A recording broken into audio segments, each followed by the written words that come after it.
জয় রাধা মাধব। সবাইকে হ্যাপি হোলি বলে আজকের দিনটি শুরু করছি। এটা নিশ্চয়ই চিনতে পারছেন, এটি হচ্ছে অপরাজিতা ফুল।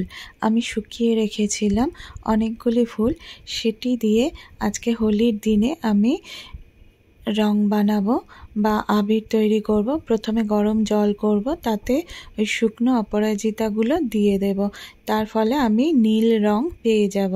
তারপর আবার একটু জল গরম করব, তাতে গাঁদা ফুলগুলি খুলে খুলে দিয়ে দেব। গাঁদা ফুল থেকে আমি হলুদ রংটিও পেয়ে যাব। তারপরে আমি দিয়ে দেব বিটরুটের স্কিন বা বিটরুট একটু স্লাইস করে কেটে, এটিও গরম জলে ভালো করে ফুটিয়ে নিলে অল্প অল্প জলে আমি 3 ধরনের রং পেয়ে যাব, যেমন নীল, হলুদ আর লাল বা গোলাপি বলতে পারেন। আর এটি হচ্ছে অ্যারারুট। আমি 1 কেজি অ্যারারুট কিনেছিলাম, খাওয়ার অ্যারারুট 60 টাকা কেজি নিয়েছে। তো আমি সেই অ্যারারুট অল্প অল্প করে নেব আর প্রত্যেকটি রং অল্প অল্প করে দেব এবং সেটাই ভালো করে মাখিয়ে নেব। এর ফলে আবির তৈরি হয়ে যাবে আমাদের।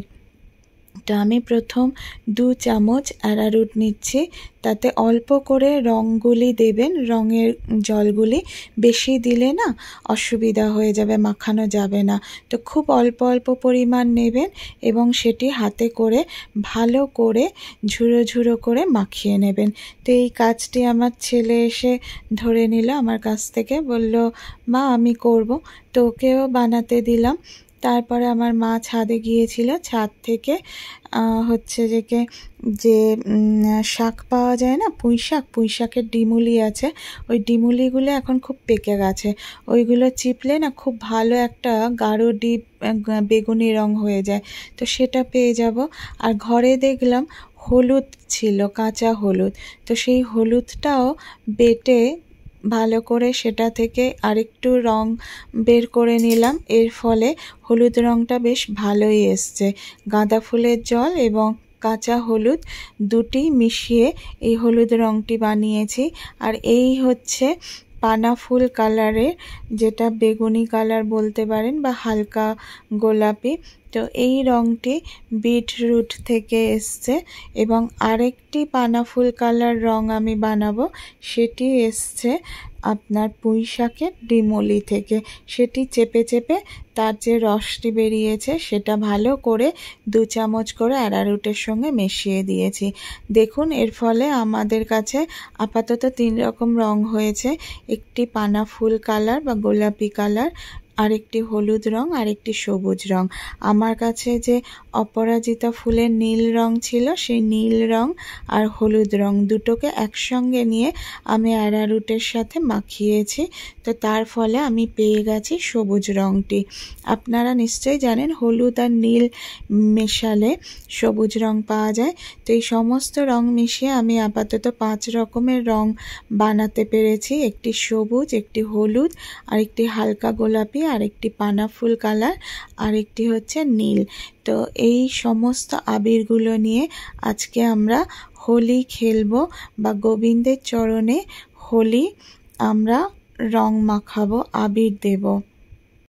গোবিন্দের চরণে আবির কিংবা রং না দিয়ে আমরা কখনোই দোল খেলি না।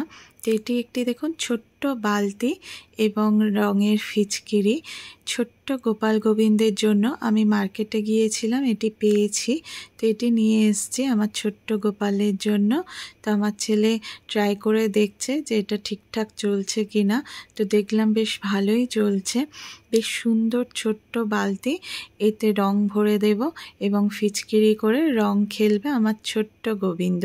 তো আজ মূলত রাধা গোবিন্দের হোলি। তো রাধা গোবিন্দের চরণে আমরা আবির বা রং দেব, তারপরে সেই রং বা আবির নিয়ে নিজেরা খেলবো। যদিও বা নিয়ম অনুযায়ী আজকে আমরা খেলার নিয়মই নেই পরের দিন, কিন্তু সচরাচর আমাদের এদিকে না সবাই আজকের দিনেই রং খেলে। তো আমরা সকালে উঠেই গোবিন্দের জন্য আবির এবং রংটা বানিয়ে নিয়েছি। তারপর আমার ছেলে ড্রেস চেঞ্জ করে নিয়েছে, নিয়ে গোবিন্দের চরণে আবির দিয়ে দিয়েছে। তো এরপরে আমরা গোবিন্দের অভিষেক করাবো এক এক করে। আমাদের অনেকগুলো গোবিন্দ আছে, তো প্রত্যেকটা গোবিন্দকে আমরা অভিষেক করাবো। প্রথমে ঘি, মধু, দুধ আর তারপরে বিভিন্ন রং দিয়ে, যে ফুলগুলি দিয়ে আমরা রং বানিয়েছি, অর্থাৎ অপরাজিতা ফুলের রং বা গাঁদা ফুল হলুদ দিয়ে রং, বা আপনার পুঁইশাকের ডিমুলি যে রং বা আবির বানিয়েছি, সেই সমস্ত আবির এবং রং দিয়ে আমরা এক এক করে গোবিন্দের অভিষেক করাবো। তো প্রথমেই আমার ছেলে গোবিন্দের অভিষেক শুরু করে দিয়েছে। তো আপনারা ভুল ত্রুটি মাফ করবেন, ও তো এখন অনেক ছোট, ও খুব একটা বেশি নিয়মকানুনের গভীরে যায়নি। তো ওর কিছু ভুল ত্রুটি হলে আপনারা একটু ক্ষমা করে দেবেন। তো গোবিন্দকে ভীষণ ভালোবাসে, ওর হাত ধরেই কিন্তু আমাদের এই গোবিন্দ বৃন্দাবন থেকে এসেছিল। তো আমার ছোট্ট ছেলে গোবিন্দের অভিষেক করাচ্ছে আবির এবং রং এবং দুধ গঙ্গা জল দিয়ে। তো সবাই মিলে বলুন হ্যাপি হোলি রাধা গোবিন্দের শ্রীচরণে। তো এই হোলি নিয়ে না একটি গল্প আছে বা প্রবাদ আছে। বৃন্দাবনে হোলি কিভাবে প্রচলিত হলো, তো সবাই জানেন আমাদের ছোট্ট গোবিন্দ বা কানহা গায়ের বর্ণ ছিল শ্যাম বর্ণ, আর মা রাধারানীর গায়ের বর্ণ ছিল গৌর বর্ণ, স্বর্ণের মতো উজ্জ্বল। তো কানহা একদিন তার মাকে এসে বলল, মা যশোদাকে, যে মা, আমার গায়ের রং এত কালো, সবাই হাসে, আর রাধারানীর গায়ের রং দেখো মা কি ফর্সা, কি উজ্জ্বল, তাহলে আমার গায়ের রং শ্যাম বর্ণ কেন? তো মা যশোদা বলল, এই নাও, তুমি রং নাও, নিয়ে তুমি সবাইয়ের মুখে মাখিয়ে দাও, তুমি নিজেও গায়ে মুখে মেখে নাও, তারপরে দেখবে কেউ ফর্সা নয়, কেউ কালো নয়, কেউ উঁচু নয়, কেউ নিচু নয়, সবাই সমান হয়ে গেছে। অর্থাৎ কোনো উচ্চ জাতি, নিচু জাতি, কালো ফর্সা কোনো ভেদাভেদই নেই, সমস্ত মানুষ বা সমস্ত সবাই এক হয়ে গেছে। তো ছোট্ট গোবিন্দ তখন 2 হাত ভরে রং নিয়ে গিয়ে প্রথমে নিজের মুখে মাখলো, তারপরে ছোট্ট রাধারানীকে মাখিয়ে দিল। তো দেখলো সবাইকে একই রকম দেখতে লাগছে। তো প্রথা অনুযায়ী বা প্রচলিত কথা এটিই আছে, তারপর থেকে এই সময়টা দোল খেলা হয় বা হোলি খেলা হয় বৃন্দাবনে। রং মাখলে না ছেলে কি মেয়ে কি কালো কি ফর্সা কি সবাইকে একই রকম দেখতে লাগে, তাই না? আপনারা দেখবেন তখন কাউকেই চেনা যায় না, সবাইকে রং মেখে একই রকম মুখটা দেখতে লাগে। তো যাই হোক, আমাদের এবারে রাধা কৃষ্ণের অভিষেকের পালা। প্রথমে দুধ দিয়ে অভিষেক করানো হচ্ছে মা রাধারানী এবং শ্রীকৃষ্ণ। আর আজকে না গৌর পূর্ণিমা, আমাদের নবদ্বীপ ধাম বা মায়াপুর ধামে গৌর পূর্ণিমা উৎসব পালন করা হয়। কারণ আজকের দিনে মহাপ্রভু শ্রী চৈতন্য দেবের জন্মতিথি পালন করা হয়। প্রত্যেকটা মঠে মন্দিরে সবাই মিলে আজকে শ্রী চৈতন্য মহাপ্রভুর জন্মতিথি উদযাপন করবে উপবাস দিয়ে। সকাল থেকে সারা দিন উপবাস থাকা হয়। অ্যাকচুয়ালি আমরা না প্রত্যেক বছর এই সময়টা মায়াপুরেই থাকি, কিন্তু এবছর আর যাওয়া হয়নি। তো এই সময়টা কি হতো জানেন তো, সকাল থেকে সবাই মিলে উপোস করে প্রথমে গঙ্গায় যাওয়া হতো, গঙ্গা থেকে জল নিয়ে, তারপরে পায়ে হেঁটে অনেক বাদ্য বাজনা সবাই মিলে গান গাইতে গাইতে, হরিনাম গাইতে গাইতে চলে যাওয়া হতো মহাপ্রভু শ্রী চৈতন্যদেবের জন্মস্থানে। সেখানে গিয়ে মহাপ্রভুর অভিষেক, নাম গান কীর্তন সমস্ত কিছু করে তারপরে বিকেলের দিকে নিজেদের মঠে বা বাড়িতে ফেরা হতো। তো এই মহাপ্রভু শ্রী চৈতন্যদেবের কাছে না অনেকে মানত করে রাখেন, বিশেষ করে যে সমস্ত বাচ্চারা প্রচণ্ড দুষ্টু বা পড়াশোনায় মন নেই, তারা কিন্তু এই মহাপ্রভু শ্রী চৈতন্যদেবের জন্মস্থানে গিয়ে ঢিল বা মানত করে আসবেন যাতে তাদের চৈতন্য হয়। আমি এরকম শুনেছি। তো খুব ভালো হয় সন্তানদের। তা আপনারাও যদি কেউ যান মহাপ্রভুর জন্মস্থানে, তো আপনারাও নিশ্চয়ই এই কামনা করে আসবেন যাতে আপনাদের সন্তানদের মঙ্গল হয়, তাদের চৈতন্য হয়। প্রত্যেকেরই চৈতন্য দেয় ভগবান। তো যাই হোক, আজকে গৌর পূর্ণিমা উৎসব পালন হয় গোটা নবদ্বীপ আর মায়াপুর ধাম জুড়ে। তো আপনারা যদি কখনো যান না, তার এই সময়টা অন্য কোথাও যাওয়ার ইচ্ছা হবে না। মূলত বৃন্দাবন, মায়াপুর আর নবদ্বীপ প্রচণ্ড উৎসবের সঙ্গে এই গৌর পূর্ণিমা বা হোলি উৎসব পালন করা হয়। তো মা রাধারানীর জন্য আমার দিদি বেশ অনেকগুলি ড্রেস বা ঘাগরা বানিয়ে দিয়েছিল, সেগুলি মা দেখাচ্ছিলেন কোনটা আজকে পরাবো। তো যেহেতু মা নীলাম্বরী, তাই বললাম মা রাধারানীকে নীল বস্ত্রই পরানো হোক। মা রাধারানীর কেশ দেখুন কি সুন্দর লাগছে। কেশের এই সজ্জাটা না আমি যে 2 বছর আগে ভেলোর গেছিলাম সেখান থেকে নিয়ে এসেছিলাম। আর এই ঘাগরাটি দেখুন কি সুন্দর লাগছে। এটি হচ্ছে ভগবানের আতর বা সুগন্ধি। এটি হচ্ছে কেশরের সুগন্ধি, খুব সুন্দর সুগন্ধ। তো ভগবানের নতুন ড্রেস পরানোর পর সব সময় এটা দেওয়ার চেষ্টা করি। তারপরে আমাদের আদি যে গোপাল, সেই গোবিন্দের অভিষেক করাবো। আমাদের সর্বপ্রথম গোবিন্দ। তো গোবিন্দের অভিষেক এক এক করে সমস্ত গোবিন্দের অভিষেক করানো হচ্ছে। যে রঙগুলি ঘরে বানানো হয়েছে সেগুলি দিয়ে। আরেকটি কথা প্রচলিত আছে বন্ধুরা, আপনারা জানেন, হয়তো অনেকে জানেন বা জানেন না, এই সময় বসন্তকালে, অর্থাৎ বাংলাদেশে বা আমাদের এই গ্রামে গঞ্জে বলুন, প্রচণ্ড না অসুখ বিসুখ হয়, আপনারা শুনে থাকবেন।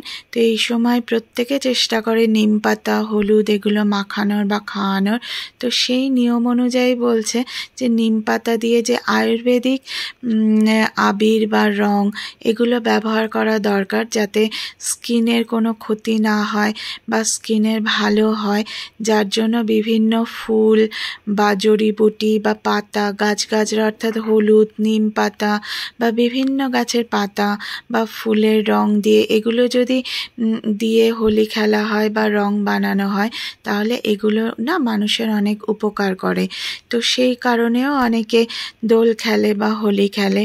তো নিয়ম যেটাই থাকুক বা সঠিক কারণ যেটাই হোক, আমরা অনেক কিছু না জেনে বা জেনে সমস্তটাই গোবিন্দের চরণে আমাদের ভক্তি অর্পণ করে আজকে যে গৌর পূর্ণিমা, সেই গৌর পূর্ণিমা উপলক্ষে নিতাই গৌরের অভিষেক করে দেব মধু, ঘি এবং দুধ, দই আর আবির রং দিয়ে। আমি না ছোটবেলা থেকে দেখতাম টিভিতে মায়াপুরে পঞ্চতত্ত্বের বিভিন্ন রং দিয়ে অভিষেক করাতো।